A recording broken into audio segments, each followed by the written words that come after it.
केंद्रीय गृह मंत्री अमित शाह कुछ कह रहे सुनते हैं। जब इस देश में माओवादी समस्या का उद्भव हुआ तो आज का उसका मुख्य क्षेत्र जो है तेलंगाना, महाराष्ट्र, छत्तीसगढ़, आंध्र प्रदेश और ओडिशा के सटे हुए जिले और विशेषकर हमारा बस्तर, पुराना बस्तर मतलब 8 जिले।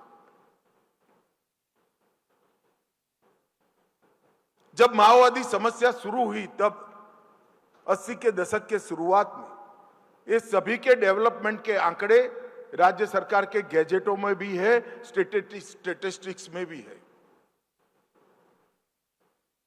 उस वक्त बक्सर से ज्यादा अविकसित देश के अंदर 100 जिले थे। मेरी बात ध्यान से सुनना, अगर माओवादी समस्या का मूल कारण विकास है तो माओवादी समस्या जब पनपी तब बक्सर से ज्यादा अविकसित 100 जिले देश में थे। 100 जिले। क्यों भाई वहां माओवादी समस्या नहीं पनपी? कुछ लोग इसको कानून और व्यवस्था का सवाल कहते हैं, इससे भी मैं सहमत नहीं हूं। माओवादी समस्या के उद्भव के पहले बस्तर के कानून और व्यवस्था के आंकड़े और बिहार, उत्तर प्रदेश के कई जिलों के कानून व्यवस्था के आंकड़ों में सबसे बस्तर बहुत अच्छा हुआ करता था। मित्रों, ये समस्या ना लॉ एंड ऑर्डर से जुड़ी है ना विकास से जुड़ी है और किसी के भी साथ डिबेट कर मैं सिद्ध कर सकता हूं, प्रमाणों के साथ सिद्ध कर सकता हूं, ये समस्या आइडियोलॉजी के साथ जुड़ी है। जो लोग कहते हैं विचार की समस्या नहीं है, तो ये मूवमेंट का नाम माओवाद क्यों रखा गया?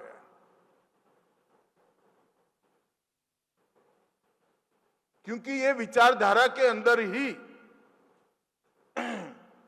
समस्या का समाधान बंदूक से निकलता है। ये विचार है जो भारतीय संविधान का स्पिरिट नहीं है। हर समस्या का समाधान लोकतंत्र और डिबेट से निकलता है, वो हमारे संविधान का स्पिरिट है। और उन्होंने गरीब, अबूझ, आदिवासी युवा बच्चों को हाथ में हथियार पकड़ा दिए और किया क्या? तिरुपति से पशुपतिनाथ का रेड कॉरिडोर का नारा दे दिया और 4-4.5 दशक तक इस क्षेत्र के विकास पर नाग बनकर फन फैलाकर वो बैठे रहे। मुझे कहने में कोई आपत्ति नहीं है, अगर बस्तर माओवादी समस्या से पीड़ित न होता तो इतने संसाधन पड़े हैं कि देश का सबसे विकसित जिला होता। और मुझे मालूम है मेरे स्टेटमेंट से कई सारे लोग असहमत होने वाले हैं। मैं उनको अभी भी कहने वाला हूं कि 10 साल के बाद बस्तर को देख लेना, देश का सबसे विकसित ट्राइबल जिला हमारा बक्सर का क्षेत्र बनने वाला है। आपने यहां के विकास को रूंधा है। प्राइमरी एजुकेशन के इंस्टीट्यूशन, प्राथमिक शालाओं को जलाकर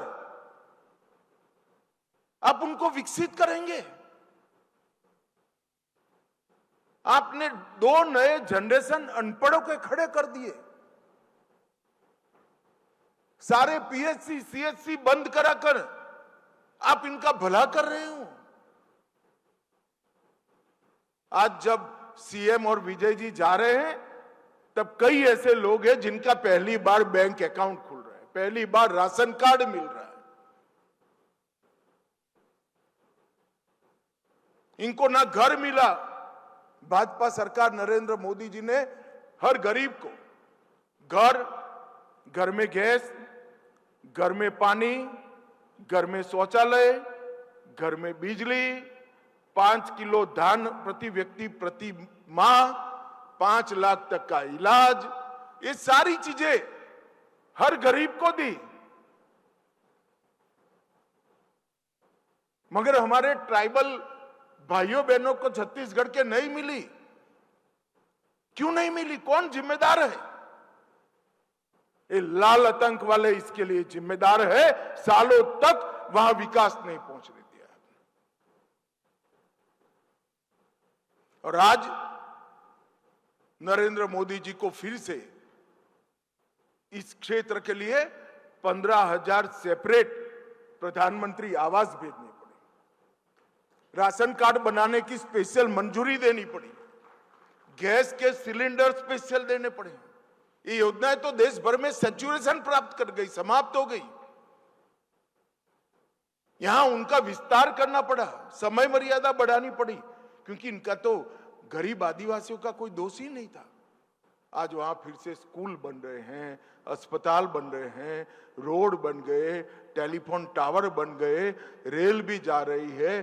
और आज ही हम निर्णय कर आए हैं 7 लाख हेक्टेयर को सिंचित करने वाली सिंचाई की योजना भी भारत सरकार मंजूर करने वाली।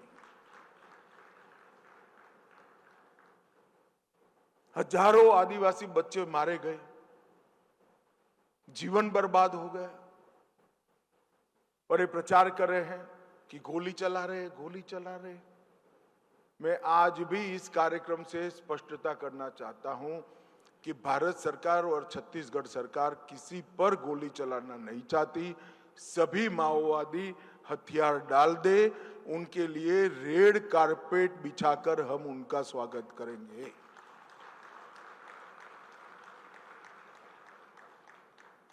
और जो बच्चियां हाथ में बंदूक लेकर खड़ी है, उनको तो मैं 2 हाथ जोड़कर विनती करता हूं कि आप तो जरूर सरेंडर कर जाइए। आपके लिए आगे बहुत अच्छा जीवन आपकी राह देखकर खड़ा है। हम किसी को मारना नहीं चाहते, मगर जब आप हाथ में बंदूक लेकर किसी को मारते हो तो इसकी रक्षा करने की जिम्मेदारी शासन की है, छत्तीसगढ़ शासन की भी है और भारत सरकार की भी।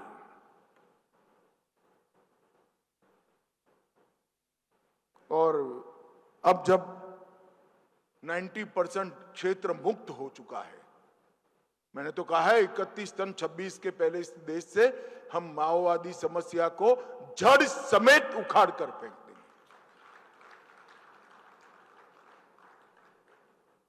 मगर ये जो आइडियोलॉजी है, ये विचारधारा जो है,